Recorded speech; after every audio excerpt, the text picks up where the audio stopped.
வணக்கம். இப்போ சமீப காலத்தில் யூடியூப்பு எல்லா டிவிலையும் எல்லா சேனல்லையுமே பயங்கர ஃபேமஸாக லீடிங்கான ஜோதிடர்கள் பல ஆயிரம் பேர் அவங்கக்கிட்ட படிக்கிறாங்க. பல மாணவர்கள் உருவாகியிருக்காங்க. பெரிய பதவியில் இருக்காங்க. எல்லா சேனல்லையும் வராங்க. அவங்க சமீப காலத்தில் என்ன சொல்கிறாங்கன்னா, நட்சத்திரம் வேலை செய்யாது அப்படின்றத அவங்க சொல்கிறாங்க. சொல்லிட்டு சுபத்துவம் பாபத்துவம் அப்படின்ற மாதிரி வளர்பிறை சந்திரன் கிரக அடைவுகள் எப்படின்ற மாதிரி பலனை ரேண்டமாக ஒரு 1000 ஜாதகத்தை எடுத்து அதில் ஒரு 100 ரெண்டாவது ஒன்று எடுத்து ரேண்டம் எடுத்து பலன் சொல்கிறாங்க. நீ இன்ஜினியர் ஆவ, உனக்கு இந்த மாதிரி நோய் வரும், உனக்கு படிப்பு சரியில்லை அப்படின்னு ஒரு 3 நிமிஷம் 4 நிமிஷத்தில் நல்ல அனுபவம், பாரம்பரியத்தில் எல்லா எக்ஸ்பர்டைஸ் நாலேஜ் இருக்குது அவங்களுக்கு. அந்த வீடியோஸை பார்க்கும்போது எல்லாமே ஆச்சரியமாக இருந்தாலும் எனக்கு ஒரு சந்தேகம் இருக்குது. ஒரு பொது மனிதனாகவும் ஒரு ஜோதிடராக எனக்கு ஒரு சந்தேகம் வருது. அதில் எப்படி அது வெறும் கிரகங்களை வச்சு பலன் சொல்கிறாங்கன்னு. ஒரு புகழ்பெற்ற ஜோதிடர், அவரும் எல்லா யூடியூப்லும் வராரு. இந்த கிரகம் இந்த லக்னத்துக்கு இந்த செயற்கையாக இருந்தால் இந்த பேங்க்கில் அக்கௌண்ட்டில் இந்த அக்கௌண்ட் இருக்கும், இந்த மாதிரி கிரகங்கள் இருந்தால் அவங்களுக்கு 4ஆம் பாவத்தில் இந்த கார் தான் வாங்குவாங்க, இந்த மாதிரி தான் புருஷன் வரும், மனைவி வரும், இந்த மாதிரி தான் வேலை செய்வாங்க, இந்த மாதிரி தனுசில் கிரகம் தான் அவங்களுக்கு ஹார்ட் சர்ஜரி நடக்கும். ஏன்னா ஆஞ்சநேயர் அந்த ராமரை பிரித்து காட்டின இடம் மூல நட்சத்திரம் இல்லையா, அதனால் அது மாதிரி அந்த கிரகம் தான் இருக்கும் அப்படின்போது பல கோடி பேருக்கு அந்த இடத்துல கிரகம் தசைகள் நடக்குது. இப்போ என்னோடய சந்தேகம் என்னென்னா, இவங்க நல்ல புலமையாக இருக்குது, எல்லா விதத்துலேயும் எல்லா கிரகங்கள் அதோட விளக்கங்கள்லாம் அற்புதமாக கொடுக்கும்போதும் பொதுமக்களாகவும் ஒரு சாதாரண ஜோதிடராகவும் எனக்கு வந்த டவுட் என்னென்னா, எப்படி இது சாத்தியம்? நட்சத்திரங்கள் அந்த பாதம்லாம் பார்க்காம, அம்சம் பார்க்காம, எப்படி மேலோட்டமாக வெறும் கிரகங்களை லக்னத்தை வச்சு நம்ம பார்க்க முடியும்? அவரோட சந்தேகம் வருது. இந்த ஜோதிடர்கள் லீடிங்காக இருக்கவங்களுக்கு நேரம் கிடைச்சாலும் இதுக்கு விளக்கம் கொடுக்கலாம். இல்லை அவங்கக்கிட்ட படிக்கிற பல ஆயிரம் மாணவர்களுக்கும் இது விளக்கம் கொடுக்கலாம். வெறும் போஸ்டரை பார்த்து கமெண்ட் அடிக்கக்கூடாது. நீங்கள் ஃபுல்லாக வீடியோ பார்த்துட்டு என்னோடய சந்தேகம் தான் அது. எனக்கு யாருக்கு குறை நேரம்லாம் இல்லை, என்னை விட எல்லாருக்கும் மிகப்பெரிய லெவலில் இருக்கிறவங்க தான். ஆனால் நான் ஜாதகம் பார்க்கும்போது எனக்கு கடவுள் கொடுத்த கிஃப்ட் என்னென்னா, ஜாதகம் டெய்லி பல ஆயிரம் பேர் பல 20 வருஷமாக நான் பார்த்துட்ருக்கேன். ஒரு ஜாதகம் பார்க்கும்போது எனக்கு ஏற்கனவே பார்த்த ஒரு 10 ஜாதகம் எனக்கு மெமரிஸில் வரும் தானாகவே. அந்த ஸ்க்ரீனில் ஓடும், அது என்ன அறியாமையே. இதே லக்னமாக இருக்கே, இதே ராசியாக இருக்குது, இதே நட்சத்திரமாக இருக்குது, கிரகங்கள் அப்படியே இருக்குது, இவங்க ஏன் அப்படி இருக்காங்க, அவங்க ஏன் அப்படி இருக்காங்க, அந்த 10 பேரும் விதவிதமாக இருக்கும். 10 பேரும் இந்த டவுட் வரும்போது இவங்க எப்படி லக்னத்தை வச்சு இந்த கிரகத்தை வச்சு ஒரே மாதிரி சொல்கிறாங்க அப்படின்போது ஒன்றும் இல்லைங்க. ஸ்டாஃப் ஒரு இன்ஜினியராக படிச்சிருக்காங்க. அந்த ஸ்டாஃப் ஒரு நாள் அவங்கள மாதிரி ஒரு ஜாதகம் ஒன்று வருது. அவர் ஒன்றும் இல்லை, +2 ஃபெயில் ஆகிட்டாராம், இன்னி வரைக்கும் வேலைக்கே போகலையாம். இவங்க இன்ஜினியரிங்கை படிச்சிருக்காங்க, பயங்கரமாக ஒர்க் பண்ணுவாங்க, ஹார்ட் ஒர்க் பண்ணுவாங்க, ஸ்மார்ட் ஒர்க் பண்ணுவாங்க, நல்ல நாலேஜ். அப்போ அதே லக்னம், அதே ராசி, அதே நட்சத்திரம், கிரகங்கள்லாம் அதே மாதிரி இருக்குது. அவர் ஏன் படிக்காமல் இருக்கார், அவருக்கு ஏன் வேலைக்கு போகலன்னு போது அந்த விஷயம் உள்ளே இருக்குது. இந்த கேள்வியை தான் நான் உங்களுக்கு எக்ஸ்பிளைன் பண்ணி இப்போ நான் கேட்க போகிறேன்.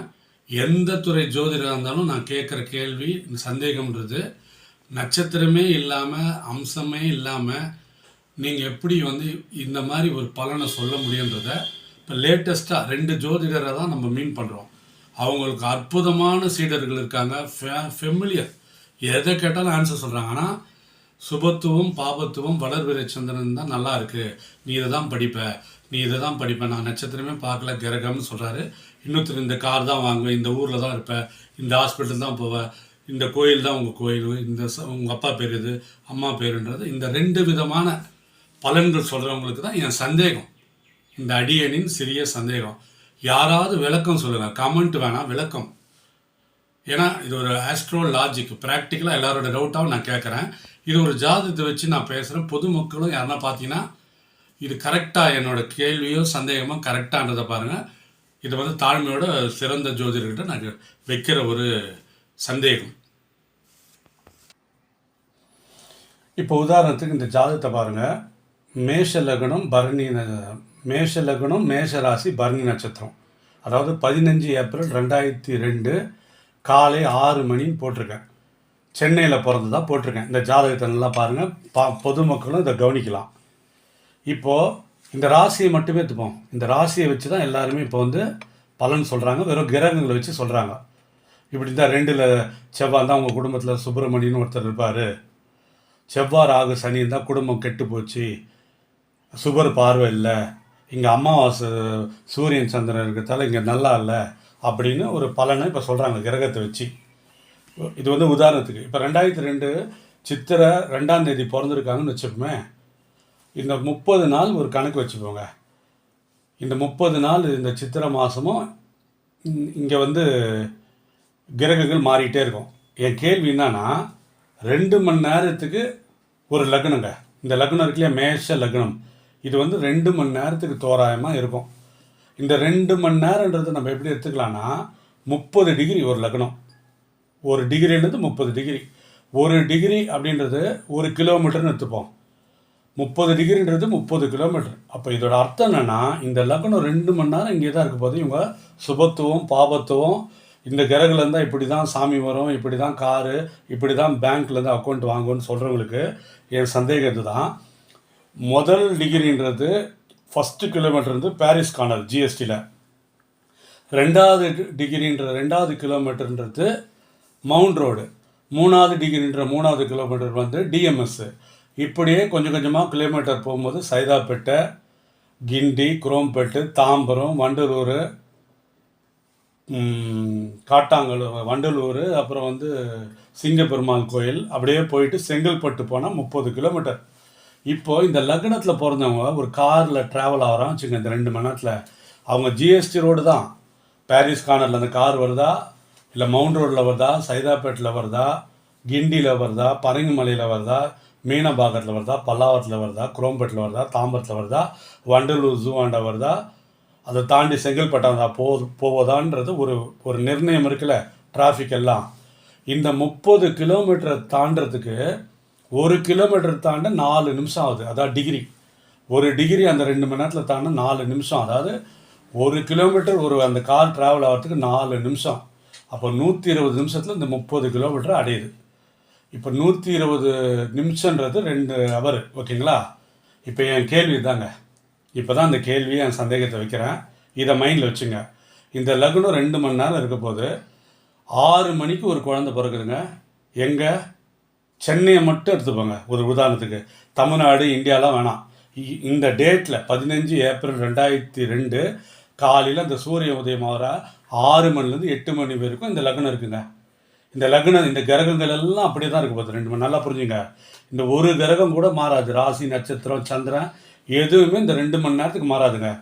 இப்போது ஆவடியில் ஒரு 6 மணிக்கு ஒரு குழந்தை பிறகுதுங்க, 6:01 அம்பத்தூரில் ஒரு குழந்தை பிறகுதுங்க, 6:02 அண்ணா நகரில் ஒரு குழந்தை பிறக்குது, 6:04 ஆலந்தூரில் ஒரு குழந்தை பிறக்குது, ஒவ்வொரு நிமிஷத்துக்கு ஒரு குழந்தைங்க. அம்ஜிகரில் ஒரு குழந்தை, ஆதம்பாக்கத்தில் ஒரு குழந்தை, பரங்கிமலையில் ஒரு குழந்தை, முடிச்சூரில் ஒரு குழந்தை, பல்லாவரத்தில் ஒரு குழந்தை, அப்படின்னு 6லேருந்து அந்த 2 மணி நேரத்துக்கு 120 நிமிஷத்துக்கு ஒவ்வொரு நிமிஷத்துக்கு ஒரு குழந்தை சென்னையில் எல்லா இடத்துலையும் பிறகுது. உதாரணத்துக்கு சென்னையில் மட்டும் இன்றைக்கி ரேஷியோ எடுத்திருக்காங்க. சென்னை வந்து இது இருக்கு இல்லையா, ஜிஹெச்சில் மட்டும் ஒரு நாளைக்கு 68 குழந்தை பிறகுதான் ஒரு ஹாஸ்பிட்டலில் மட்டும். ஒவ்வொரு ஊருக்கும் 10 ஹாஸ்பிட்டல் இருக்குது. அப்போ சென்னை ஜிஹெச் மாதிரி பெரிய பெரிய கிளினிக்லாம் இருக்குல்ல, கிறிஸ்டின்ஸ் இதெல்லாம் ஹாஸ்பிட்டல்ஸ், ப்ரைவேட் ஹாஸ்பிட்டல்ஸ்லாம், அங்கெல்லாம் கூட 10-20 குழந்தைங்க பிறந்துட்டுருக்கோம். இப்போ என் கேள்வி என்னன்னா, இந்த சென்னையில் இருக்க ஒவ்வொரு ஊர் இருக்குல்ல, வேளச்சேரி, பள்ளிக்கரணை, தாம்பரம், மன்னிவாக்கம், படப்பை, இந்த மாதிரி எல்லா ஊருங்களும் இருக்கு இல்லையா, இந்த எல்லா ஊர்லேயும் ஒவ்வொரு நிமிஷத்தில் ஒரு குழந்தை பிறக்கத்தா வச்சுங்க. அப்போது இந்த 2 மணி நேரத்தில் 120 குழந்தை பிறகுதுங்க. இங்கே வந்து நான் கேட்குற கேள்வி என்னென்னா, ரெட்டை குழந்தைன்னு நம்ம சொல்லும் போது அதுக்கு கவுண்டர் கொடுக்குறாங்களாம். ஆமாம், லட்சத்தில் ஒன்று தான் ரெட்டை குழந்தை, அதை போய் சொல்லிக்கிட்டு இது மாறன்றாங்கன்னா அந்த பாயிண்ட் வரல. நீங்கள் சுபத்துவம் பாபத்துவம், இந்த கிரகம் இருந்தால் இந்த சாமி, இந்த காரு, இந்த பேங்க்னு சொல்லும் போது சென்னையில் இந்த டேட்டில் 15ஆம் தேதி ஏப்ரல் 2002 6லேருந்து 8க்குள்ளே ஒவ்வொரு நிமிஷமாக கால்குலேட் பண்ணும்போது 120 குழந்தை பிறந்திருக்குங்க. இப்போ நீங்கள் பலன் ஆன்லைனில் சொல்லும்போது ஒரு 1000 ஜாதகம் ஒரு மெசேஜில் வருது. ரேண்டமாக ஒரு ஜாதகத்தை எடுத்தால் இந்த பரணி நட்சத்திரம், மேஷராசி, 15 ஏப்ரல் 2002 காலையில் 6 மணிக்கு வந்துச்சு. அதுக்கு நீங்கள் பலன் சொல்லி இவர் கண்டிப்பாக இன்ஜினியர் ஆகிடுவார் அப்படின்னு இப்போ சொல்கிறீங்க பலன். ஒரு 23 இன்ஜினியர் ஆகிட்டுருப்பார், இவருக்கு இப்படி தான் கல்யாணம் ஆகும்னு இப்போ பலன் சொல்கிறீங்க. இதுதான் இந்த கிரக அடைவு, கரெக்டாக? ஆனால் எனக்கு ஒரு மேஜிக் தெரிஞ்சு, இல்லை எனக்கு கடவுள் ஏதோ ஒரு அதிசயத்தை கொடுத்து இந்த 120 பேரும் சென்னையில் பிறந்தவங்களாம் இன்றைக்கி எங்கே இருக்காங்க அப்படின்னு கண்டுபிடிச்சி ஒவ்வொரு நிமிஷமாக தள்ளி தள்ளி தள்ளி 120 பேர் ஜாதகத்தை எடுத்து வந்து நீங்கள் இப்போ பாபத்துவம் சுபத்துவம் பார்க்குறீங்க இல்லையா, அதே மாதிரி இந்த கார் தான் வாங்குவோம், இந்த பேங்க்கில் தான் போகணும், வெறும் லக்னம் கிரகத்தை வச்சு தான் சொல்கிறீங்க. அப்போ இந்த 120 பேருக்கும் இதே லக்னம், இதே ராசி, இதே நட்சத்திரம், இதே கிரகங்கள், ஏறக்குறைய தசாபுத்தியும் இதே தான், வெறும் ராசி கட்டை தான் பார்க்குறீங்க, நட்சத்திரம் பார்க்கல. இப்போ இந்த 120 பேர் ஜாதகத்தை நான் கலெக்ட் பண்ணிவிட்டு ஒரு வேளை அந்த 120 பேர் உங்கள் ஆன்லைனில் எடுத்து வந்து ஒரு வேலை உட்கார வச்சுட்டா, பை சான்ஸ் இருக்காங்க தானே, இந்த 120 பேர் இருக்காங்க தானே உண்மையாக வாழ்க்கையில், வச்சுட்டா இந்த 2 மணி நேரம் இடைவெளியில் பிறந்த இந்த 120 பேர் ஜாதகத்தையும் ஒரு கண்ணாடி பழ மாதிரி பாக்ஸ் வச்சு இந்த 120 பேர் ஜாதகத்தையும் நான் வச்சுருந்தேங்க. 6-1க்கு, 6-3க்கு, 6-5க்கு, 6-7க்கு, 6-9க்கு, 6-30க்கு, 6-50க்கு அப்படின்னு 120 ஜாதகத்தை வச்ச பிறகு நீங்கள் முதல் ஜாதகத்தை எடுத்து இப்போ ரேண்டமாக எடுக்கிற மாதிரி சொல்கிறீங்கள, இவர் தான் இன்ஜினியர், இவர் தான் டாக்டர், இது மிஸ்ஸே ஆகாதுன்னு நீங்கள் சொல்கிறீங்கள. இப்போது ஃபஸ்ட்டு ஜாதகத்தை எடுக்கிறீங்க, நீங்கள் சொல்லிட்டீங்க. 2வது ஜாதகத்தை எடுக்கிறீங்க, நீங்கள் என்ன சொல்லுவீங்க? 3வது ஜாதகத்தை எடுக்கிறீங்க, நீங்கள் என்ன சொல்லுவீங்க? 10வது ஜாதகத்தை எடுக்கிறீங்க, நீங்கள் என்ன சொல்லுவீங்க? எல்லாரும் அதே பேங்க்கில் தான் போடுவாங்களா? எல்லாரும் இன்ஜினியர் தான் படிப்பாங்களா? எல்லாம் வெளிநாட்டுக்கு தான் போவாங்களா? சொல்லவே முடியாது. காரணம் 120 பேரும் ஒரே சென்னையில் தான் பிறந்திருக்காங்க, 120 நிமிஷத்தில் பிறந்திருக்காங்க. ஆஸ்ட்ரோ லாஜிக்காக கேட்குறேன், ப்ராக்டிக்கலாக கேட்குறேன். ஒரு பிச்சைக்காரனுக்கு ஒரு குழந்தை பிறந்திருக்கு, ஒரு அந்த 6-1க்கு. ஒரு தொழிலதிபருக்கு 6-3க்கு ஒரு குழந்தை பிறந்திருக்கு. ஒரு நோயாளிக்கு ஒரு குழந்தை பிறக்குது, ஒரு குடிக்காரனுக்கு ஒரு குழந்தை பிறக்குது, ஒரு பூசாரிக்கு ஒரு குழந்தை பிறக்குது, ஒரு திருடனுக்கு ஒரு குழந்தை பிறக்குது. இப்படி விதவிதமாக ஒரு மூட்டை சுமக்கிறதுக்கு ஒரு குழந்தை பிறக்குது, ஒரு காய்கறி வியாபாரிக்கு ஒரு குழந்தை பிறக்குது. இப்படி பிறந்த இந்த 120 பேரையும் நானோ யாரோ எடுத்துகிட்டு வந்துட்டா இங்கே எப்படி உங்களால் அதை வேறுபடுத்தி சொல்ல முடியும்? இதுதான் என் கேள்வி. அப்போ எல்லாருக்கும் ஒரே பேங்க், இந்தியன் பேங்க்கில் தான் போடுவாங்களா? எல்லாரும் ஸ்விஃப்ட் கார் தான் வாங்குவாங்களா? ரெட்டைப்பிரிவு கதையே விட்டுருங்க. நான் 2 மணி நேரம் இடைவெளியே சொல்கிறேன். இங்கே சுபத்துவம் பாபத்துவம் பார்க்கும்போது இந்த 120 பேர் இருக்காங்க தான் உண்மையா. இதை நம்ம கற்பனையிலையும் சொல்லலை. என்ன நம்ம லக்கு, 120 பேரும் ஒன்றா வரல நம்மக்கிட்ட, ஆனால் இருக்காங்க. அப்போ ஒரு ஜோதிடராக நமக்கு ஒரு 10 பேரே பார்க்கும்போது, ஏன்டா 10 பேரும் 10 விதமாக இருக்காங்க அப்படின்னு பார்க்கும்போதே அது உள்ள நிறைய ரகசியம் இருக்குல்ல. அப்போது இப்போ 23 வயசு ஆகும் கரெக்டாக, இன்னொன்று 3 நாள் கழிச்சதுன்னா அவங்களுக்கு. இந்த 23 வயசில் இவங்க வந்து 120 பேர் உங்ககிட்ட மீட் பண்ணி இந்த 120 பேர் ஜாதகத்தையும் 2 மணி நேரம் இடைவெளியில் கொடுத்தா எல்லாருக்கும் நீங்கள் இன்ஜினியர் தானே சொல்ல முடியும். எல்லாரும் ஸ்விஸ் பேங்க்கில் தானே போடுவாங்க, ஆக்சிஸ் பேங்க்கில் இருப்பாங்க தானே சொல்ல முடியும். ஏன்னா அதே லக்னம், அதே கிரகம், அதே எல்லாமே ராகு கேது சனி கூட. ஆனால் ஒருத்தன் கோடீஸ்வரனாக இருப்பான், ஒருத்தன் டாக்டர்னாக இருப்பான், ஒருத்தன் பிச்சைக்காரனாக இருப்பான், ஒருத்தன் குடிக்காரனாக இருப்பான், ஒருத்தன் நோயாளியாக இருப்பான், ஒருத்தன் மூட்டை சம்மந்தன்னு இருப்பான். இந்த 23 வயசில் எல்லாருக்கும் ஒரே லக்னம், ஒரே ராசி, ஒரே நட்சத்திரம், ஒரே சூரியன் புதன் சுக்கிரன் எல்லாம் ஒன்றா இருக்குது அமாவாசை யோகத்தில். இங்கே சுபத்துவம் பாபத்துவம் நீங்கள் எப்படி பிரிப்பீங்க? இந்த 120 பேரும் 120 வாழ்க்கை, 120 சிந்தனை, 120 விதமான வேலை, ஒருத்தர் மாதிரி ஒருத்தர் இருக்க வாய்ப்பே இல்லாத போது இவ்வளோ ஸ்ட்ராங்காக சொல்லும் போது ஒரு சந்தேகம் வருதா இல்லையா? இந்த டவுட்டு நியாயமானதா இல்லையா? இல்லை இதை வேறுபடுத்தி உங்களால் சொல்ல முடியுமா? நீங்கள் அம்ச கட்டமும் பார்க்க மாட்டீங்க. அட்லீஸ்ட் அம்ச கட்டை பார்த்தாலும் இந்த 2 மணி நேரத்தில் இந்த 9 பாதம் போதில்ல, இந்த லக்ன புள்ளியிலேருந்து 9 பாதம் போகும்போது அம்சத்தில் 9 லக்னம் பிரியும். அப்போ 9 லக்னமாக மாறும்போது அட்லீஸ்ட் 9 விதமாக நம்ம இது புரிய வைக்கலாம். இல்லை இந்த 9 பாதத்தை ஒரு நட்சத்திரமாக அஸ்வினின்ற நட்சத்திரம் கேது இருக்கு இல்லையா, அதை வந்து 9ஆக பிரிக்கிறது. கேது தசையில் கேது புத்தி, கேது தசையில் சுக்கிர புத்தி, கேது தசையில் சூரிய புத்தி, கேது தசையில் சந்திர புத்தி, கேது தசையில் செவ்வாய் புத்தி, கேது தசையில் ராகு புத்தி, கேது தசையில் குரு புத்தி, கேது தசையில் சனி புத்தி, கேது தசையில் புதன் புத்தின்னு இந்த தசையை எப்படி சந்திரனுக்கு பிரிக்கிறோமோ அப்படி அந்த நட்சத்திரத்தை உள்ளே பிரிக்கும் போதும் உள்ளே போய் கொஞ்சம் பார்க்கலாம். இல்லை 30 டிகிரியாக பிரிக்கும் போது 30 விதமாக நம்ம பார்க்கலாம். இல்லை இந்த 9 பாதத்தை ஒவ்வொரு நட்சத்திரத்தையும் ஒவ்வொரு தசாபுத்தியாக பிரிக்கும் போது 20 விதமாவது அட்லீஸ்ட் பிரிக்கலாம். நீங்கள் ஒரே விதமாக இந்த 120 பேருக்கும் ஒரே விதமாக எப்படி சொல்ல முடியும்? நம்ம எங்கே தப்பிக்கிறோன்னு பார்த்தீங்கன்னா, நீங்கள் ரேண்டமாக பல கோடி பேர் இருக்கும்போது இந்த ஜாதகத்தில் ஒருத்தர் தான் இது மாதிரி வருவாங்க உங்களுக்கு. ஏன்னா பல கோடி பேர் இருக்காங்க இந்த உலகத்தில். அதனால் நம்ம அதை வந்து அடித்து இப்படி அப்படின்னு சொல்லிடுறோம். ஆனால் மிச்சம் 119 பேர் சென்னையில் மட்டும் இருக்காங்க. ஞாபகம் வச்சுங்க, நான் சென்னை தான் எடுத்திருக்கேன். தமிழ்நாடுன்னு எடுத்துங்க, இந்தியான்னு எடுத்துங்க, உலகம்னு எடுத்துங்க, எத்தனை கோடி பேர் இருப்பாங்க இல்லையா? 800 கோடி பேர் மொத்தம். 800 கோடி பேர் 12 விதமாக மட்டும்தான் நம்ம பிரித்தா எப்படிங்க நடக்கும்? அப்போ இது என் கேள்வி வந்து என் சந்தேகம் நியாயமானது தானே. இதுக்கு யாராவது ஜோதிட அறிஞர்களோ இல்லை அவங்கக்கிட்ட படிக்கிறவங்களோ என்னோட குறையாக நான் சொல்லலை, எனக்கு தெரியாது எதுவும், என் டவுட்டை தான் கேட்குறேன். ஒரே மாதிரி தானே நீங்கள் பலன் சொல்லிங்க. அமாவாசை யோகம், செவ்வாய் ராகு, சனி, குடும்பம் கெட்டு போச்சு, சுபர் பார்க்கலன்னு கண்டிப்பாக சொல்லுவீங்கள்ல. ஆனால் அதுலேயே சூப்பராக கல்யாணம் ஆகி 5 குழந்தை ஒருத்தன் பெற்றுன்னு இருப்பான், 60ஆம் கல்யாணம் ஒருத்தன் பண்ணுவான். அவங்களுக்கெல்லாம் அதே கிரகம்தான். அப்போ கிரகத்தை தாண்டி நட்சத்திரங்களை பார்க்காம, அம்சத்தை பார்க்காம, அதுக்குள்ளே இன்னும் லென்ஸ் வச்சு உள்ளே போக போக நிறைய ரகசியம் இருக்குங்க. வெறும் இந்தியாவை மேப்புன்னு பார்க்கும்போது இந்தியா தான். இந்தியாவுக்குள்ளே ஜூம் பண்ணால் தமிழ்நாடு, சென்னை, சென்னையில் எந்த ஊர், எந்த ஊரில் எந்த தெரு, அதில் எந்த டோர் நம்பர், அந்த டோர் நம்பர் வீட்டுக்குள்ளே போனால் என்னான்னு பார்க்குற முறை துல்லியமாக இருக்கும் இல்லையா? நான் என்கிட்ட எக்கச்சக்க ரெட்டைப்பிரிவிங்க ஜாதகம் இருக்குது. நான் அவங்களுக்கு அனலைஸ் பண்ணி இதுக்குள்ளே டீப்பாக நட்சத்திர கோட்பாடு உள்ளே போய் அந்த ஒவ்வொரு தசாபுத்தியாக பிரித்து பார்க்கும்போது பல பேர் என் கிளைண்ட் இதை பார்த்தாலும் ஒத்துப்பாங்க. 2 நிமிஷம், 3 நிமிஷம், 5 நிமிஷம், 10 நிமிஷத்துக்கெலாம் விதவிதமாக டைரெக்டாக உட்கார வச்சு நான் எக்ஸ்பிளைன் பண்ணியிருக்கேன். அந்த டவுட் ஒன்று. இதே மாதிரி ரெட்டைப்பிரியே விட்டுருங்க.